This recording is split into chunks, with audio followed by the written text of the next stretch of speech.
Tonight on KGW News. And it is horrifying, and it shakes you to the core. A Portland neighborhood tired of ducking for cover. People are afraid. People are moving out. Pleads with city leaders to stop the shootings.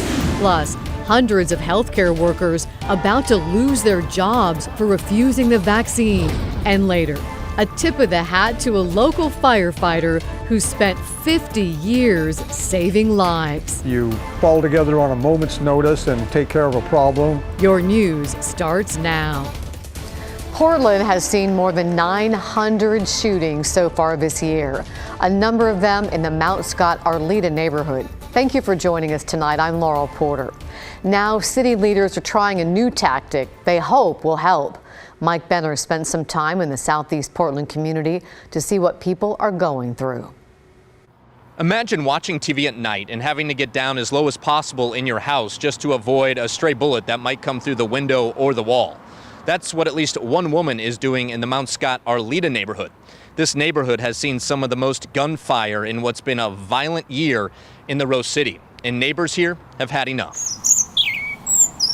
The towering trees in Mount Scott Park are a perk of living in the Mount Scott-Arleta neighborhood. But as one neighbor points out, there are more pluses than just that. We can see kids go over to the park. We can see people walking their dogs. And now I am scared to death when I see them walk by to the park because I'm afraid they're going to get a bullet. The fear is so real, she's afraid to show her face on camera. Concerned about retaliation at the hands of whoever's responsible for all of the shootings in the area that seem to happen after the sun goes down.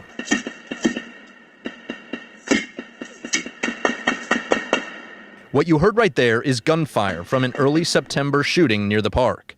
2 weeks later, near Southeast 72nd and Woodstock, 2 bullets hit a car a mother and son were in. A Portland Parks and Rec truck was also hit that night.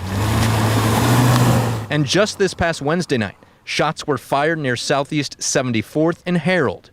These are just a few of the examples of the recent gun violence. Certainly not all of them. It's pretty sad. I hit the floor, get the lights, get my phone for 911. She tells us she's called 911 more than a half dozen times in September alone, none of which surprises Sergeant Kevin Allen of the Portland Police Bureau. We have some neighborhoods where we just have a greater impact of gun violence, and certainly Mount Scott and Arleta neighborhoods are there. Sergeant Allen says just last week, police conducted a mission in the area. They seized a gun and a vehicle involved in recent shootings. We are working on it. We are working in this neighborhood. We care that this is impacting our community, and we're doing the best we can. City Commissioner Joanne Hardesty is doing what she can too. On Friday, she directed the Portland Bureau of Transportation to add some traffic barrels, indicating local access only, in hopes of deterring the gun violence and the speeding associated with it. Issues some neighbors connect to gangs. I believe it's a combination, but this is mostly gang activity, I think.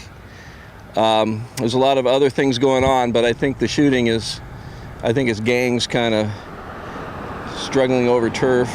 Regardless of the motives, neighbors are taking drastic measures just to stay safe. In fact, the woman we introduced you to is thinking about moving after decades in the area. I am. We are.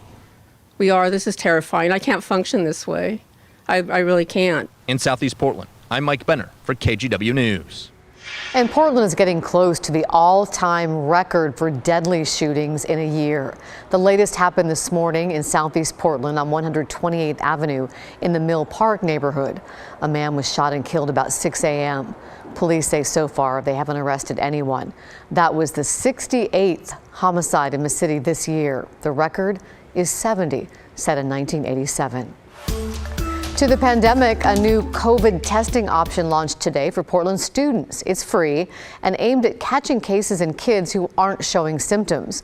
The OHA created this video showing kids how to spit in a tube first thing in the morning, then bring their sample into school once a week. The samples will be picked up by couriers for OHSU, then examined in the OHSU lab. Parents will be notified of the results within 48 hours. The program is voluntary. Schools hope to get more families involved. We are preparing bundles of kits. We're hoping to send home 3 to 4 weeks worth of kits with students in their backpack, so they have them at home. It's a great program. I encourage as many families that feel safe or want to sign up for them to sign up. The state is working to make testing available to every district that wants to participate.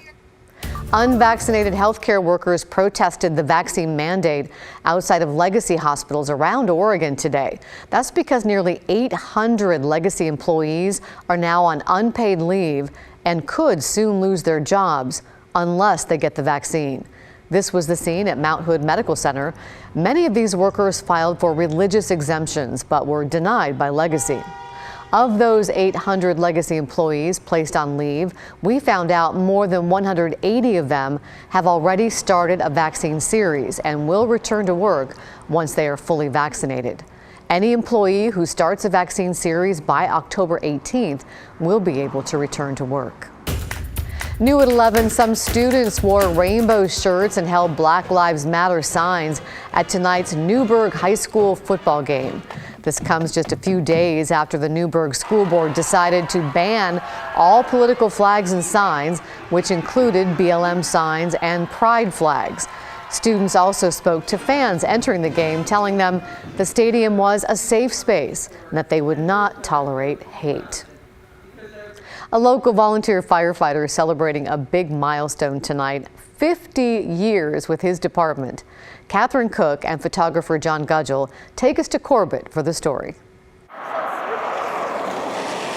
Drive along the historic Columbia River Highway and you'll pass through Corbett. As the saying goes, blink and you'll miss it. Kind of like time. Dave tells me I've been here 50 years. Brent's application probably is chiseled in a cave wall up here somewhere. It was 1971. A then 20-year-old Brent Yunker joined Corbett Fire District 14 to help out his community. And we're an all-volunteer department, and so there was about 12 of us that started, and then I've just stayed on. 50 years later, Brent is still answering the pager. As Delta's the worst, so that's a code 3 call. You fall together on a moment's notice and take care of a problem. In rural East Multnomah County, problems can vary. From ill-prepared hikers, I mean, you're like up there in their flip-flops, to this one from a couple weeks ago. We had a fire up at Benson Park where the beaver cut the tree down when the east wind was blowing. Yes, he said beaver. Cut the tree down and when the here's east the wind was evidence. blowing. Well, then one of the guys seen the butt end of the tree and he goes, well, a stinking beaver chewed it down. And that's what fell into the power lines, and that's why we've been here all night, so. There are also car wrecks and house fires. Chances are good these volunteers will know the people whose lives they're saving. Makes you feel good. I trust Brent, with my life, so. Here we go. Fire Chief Dave Flood says while a lot has changed in 50 years, this department's dedication hasn't. And it's because of people like Brent that, go on calls and think, is there a better way we can do this? How can we be more successful, next time or quicker?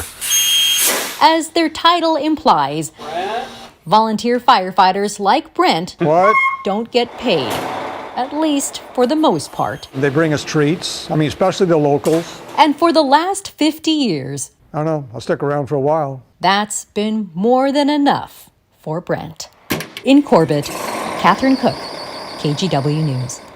And thank you, Brent, for your service to your community. You deserve a lot of treats.